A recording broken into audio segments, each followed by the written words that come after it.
दोस्तों, क्या आपने कभी सोचा है, एक मामूली से गांव में जन्मा लड़का जो अपने पिता के साथ पेट्रोल पंप पर काम करता था, कैसे भारत का सबसे बड़ा बिजनेस साम्राज्य खड़ा कर गया।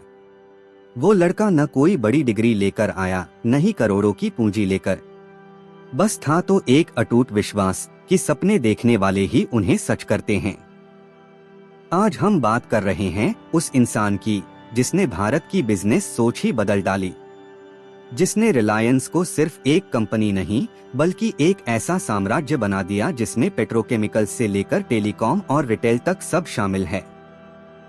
वो शख्स जिसने आम आदमी को पहली बार शेयर मार्केट का असली स्वाद चखाया और जिसे आज पूरा भारत जानता है, धीरूभाई अंबानी। यह कहानी है संघर्ष की, यह कहानी है सपनों की, और यह कहानी है एक ऐसे इंसान की जिसने दुनिया को दिखा दिया कि अगर इरादा मजबूत हो तो कोई सपना अधूरा नहीं रहता। तो आइए चलते हैं उस सफर पर जहां एक साधारण लड़का बना बिजनेस लेजेंड और खड़ा किया रिलायंस का साम्राज्य। धीरजलाल हीराचंद अंबानी, या जिसे हम सब धीरू भाई अंबानी के नाम से जानते हैं, उनका जन्म 28 दिसंबर 1932 को गुजरात के छोटे से गांव चोरवाड़ में हुआ। उनके पिता हीराचंद गोवर्धन भाई अंबानी एक साधारण स्कूल टीचर थे जिनकी आय बहुत ही सीमित थी। 5 बच्चों वाले बड़े परिवार को संभालना आसान नहीं था। धीरूभाई का बचपन किसी शानो शौकत में नहीं बीता, बल्कि तंगहाली और संघर्षों से भरा रहा। कई बार हालात ऐसे होते कि घर में खाना तक पूरा न पड़ता, लेकिन इन्हीं हालातों ने धीरूभाई को बड़े सपने देखने की हिम्मत दी। कहते हैं बचपन में ही उनके अंदर जुगाड़ू दिमाग और बिजनेस की समझ आने लगी थी। गांव के मेले में धीरूभाई तेल की पकौड़ियां बेचते थे। वो दुकान लगाने वाले से थोड़ा तेल बचा लेते और फिर उस तेल से अपनी छोटी दुकान लगाकर चाय भजिया बेचते। छोटा सा फायदा कमाकर उन्हें बहुत खुशी होती थी। यहीं से उन्हें समझ आ गया था, पैसा मेहनत और दिमाग से बनता है, सिर्फ किस्मत से नहीं। उनके पिता चाहते थे कि धीरूभाई पढ़ाई करें और नौकरी करें, लेकिन धीरूभाई का मन हमेशा बिजनेस की तरफ खींचता था। वे कहते थे, मुझे छोटी जिंदगी में छोटा आदमी नहीं बनना, मुझे बड़ा काम करना है। लेकिन बड़ा बनने के लिए पैसा चाहिए था और उनके पास पूंजी नहीं थी। यही वजह थी कि 17 साल की उम्र में उन्होंने स्कूल छोड़ दिया और रोजगार की तलाश में निकल पड़े। साल था 1949, उम्र थी सिर्फ 17 साल। घर की तंगी और बड़े सपनों ने धीरूभाई को मजबूर किया कि वे विदेश जाएं। उन्होंने अपने रिश्तेदार की मदद से नौकरी पाई और पहुंचे यमन अडेन। अडेन उस समय ब्रिटिश कॉलोनी था और वहां तेल का बड़ा कारोबार चलता था। धीरूभाई को नौकरी मिली एक बेस्को नाम की कंपनी में, जो शेल पेट्रोल पंप का काम करती थी। उनकी शुरुआती सैलरी थी 300 रुपए प्रति माह। अब सोचिए, जिस लड़के ने बचपन में पकौड़ियां बेचकर पैसे कमाए थे, वह अब विदेश की जमीन पर तेल कंपनी में काम कर रहा था। लेकिन धीरूभाई वहां सिर्फ नौकरी करने नहीं आए थे। वो आए थे सीखने, बिजनेस कैसे चलता है, मार्केट कैसे काम करता है और पैसे कैसे मल्टीप्लाई होते हैं। यहाँ की सीख, उन्होंने देखा कि तेल का बिजनेस हमेशा बढ़ता रहेगा क्योंकि दुनिया को ऊर्जा की जरूरत कभी खत्म नहीं होगी। उन्होंने समझा कि आयात और निर्यात, इंपोर्ट एक्सपोर्ट ही असली दौलत का खेल है। उन्होंने यह भी महसूस किया कि नेटवर्किंग यानी सही लोगों से रिश्ते बनाना बिजनेस की असली ताकत है। अडेन में काम करते करते धीरूभाई के सपने और बड़े होते गए। वो अपने दोस्तों से कहा करते, एक दिन मैं भी अपनी कंपनी बनाऊंगा और दुनिया मुझसे माल खरीदेगी। यमन में रहकर उन्होंने अरब मार्केट की नब्ज पकड़ ली। वहां के व्यापारी मसालों, कपड़ों और सोने का कारोबार करते थे। धीरूभाई ने यह सब बारीकी से देखा और तय किया कि भारत लौटकर वह भी यही करेगा, इंपोर्ट और एक्सपोर्ट। करीब 8 साल अडेन में काम करने के बाद 1958 में उन्होंने नौकरी छोड़ दी और सिर्फ 500 रुपए के साथ भारत लौट आए। लेकिन इस बार वह खाली हाथ नहीं थे। वो अपने साथ लाए थे अनुभव, कौन सपना। साल था 1958। धीरूभाई अंबानी अडेन से भारत लौटे। जेब में पैसे तो बस 500 रुपए थे, लेकिन दिमाग में अरबों के सपने। उन्होंने तय किया कि अब नौकरी नहीं करेंगे। भारत में उस समय इंपोर्ट एक्सपोर्ट का काम तेजी से बढ़ रहा था। धीरूभाई ने भी इसी क्षेत्र में उतरने का फैसला किया। पहला कारोबार, उन्होंने मसालों और सूखे मेवों, स्पाइसेस, ड्राई फ्रूट्स का व्यापार शुरू किया। छोटे पैमाने से ही सही, लेकिन धीरूभाई का तरीका अलग था। वो हमेशा कम दाम पर ज्यादा माल बेचते ताकि ग्राहक उनसे बार बार खरीदारी करें। धीरे धीरे उन्होंने यह कारोबार बढ़ाया और इंपोर्ट एक्सपोर्ट की दुनिया में पहचान बनानी शुरू कर दी। लेकिन असली टर्निंग पॉइंट तब आया जब धीरूभाई ने महसूस किया कि भारत का भविष्य टेक्सटाइल में है। क्योंकि उस समय भारत में पॉलिएस्टर की बहुत मांग थी, लेकिन सप्लाई बेहद कम। धीरूभाई ने मौके को पहचाना और कपड़ों के धागे, यार्न के व्यापार में कदम रखा। रिलायंस कमर्शियल कॉरपोरेशन पहला ऑफिस।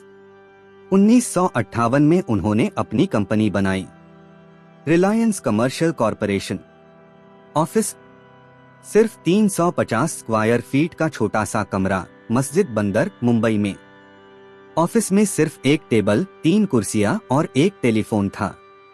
लेकिन धीरूभाई की सोच बहुत बड़ी थी। वो कहते थे, हम छोटे शुरू करेंगे लेकिन बड़े बनकर दिखाएंगे। कपड़ों से लेकर ब्रांड तक।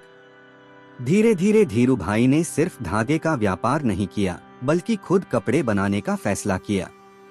1970 के दशक में उन्होंने एक नया ब्रांड लॉन्च किया, विमल। उस समय पूरा भारत विमल के विज्ञापन से गूंज उठा। ओनली विमल। यह सिर्फ कपड़ा नहीं था, बल्कि एक ट्रस्ट का सिंबल बन गया। धीरूभाई अंबानी की सबसे बड़ी क्रांति थी आम लोगों को शेयर मार्केट से जोड़ना। उस समय शेयर बाजार को अमीरों का खेल माना जाता था, लेकिन धीरूभाई ने पहली बार छोटे निवेशकों को रिलायंस का शेयर खरीदने का मौका दिया। लोग 100 से 200 रुपए लगाकर भी रिलायंस के पार्टनर बन गए।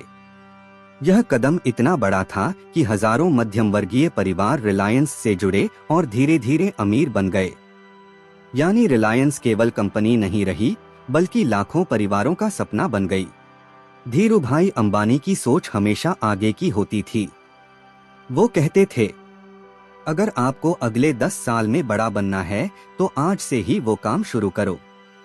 एक टेक्सटाइल से शुरुआत, विमल की सफलता।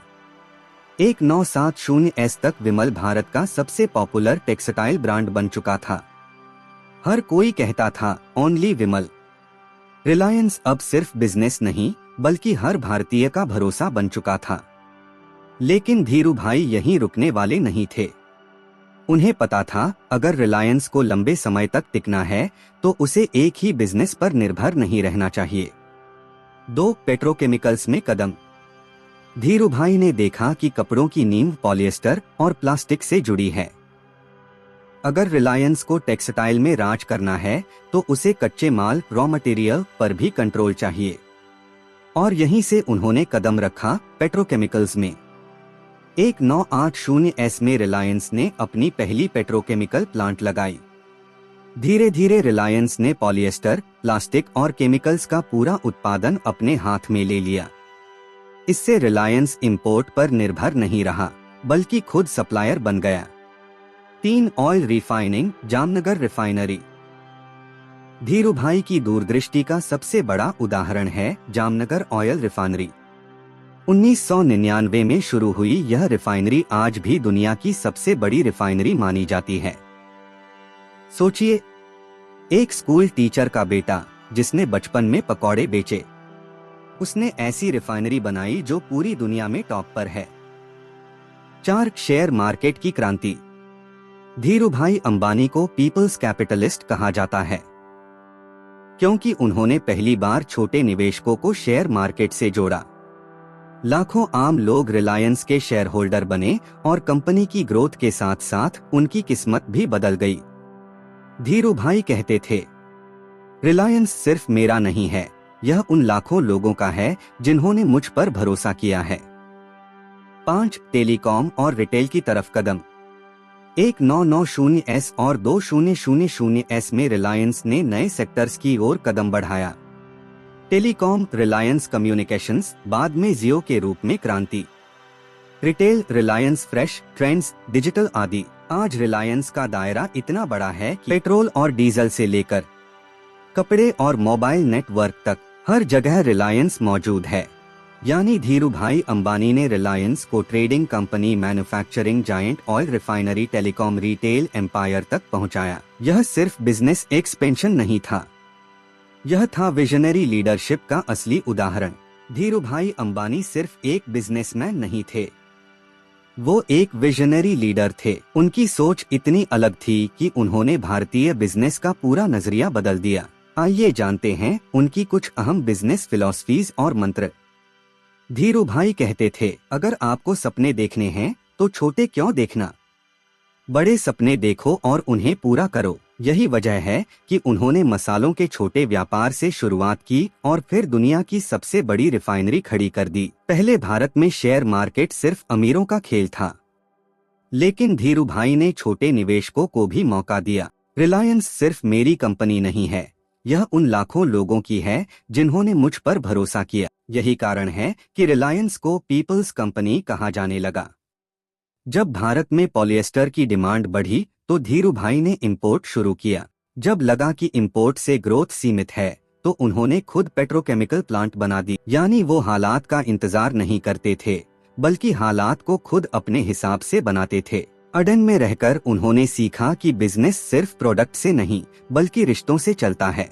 चाहे राजनीति हो, निवेशक हो या आम ग्राहक, धीरू भाई ने सभी से रिश्ते बनाए और यही उनकी सबसे बड़ी ताकत बनी। धीरू भाई अंबानी हमेशा कहा करते थे, think big, think fast, think ahead.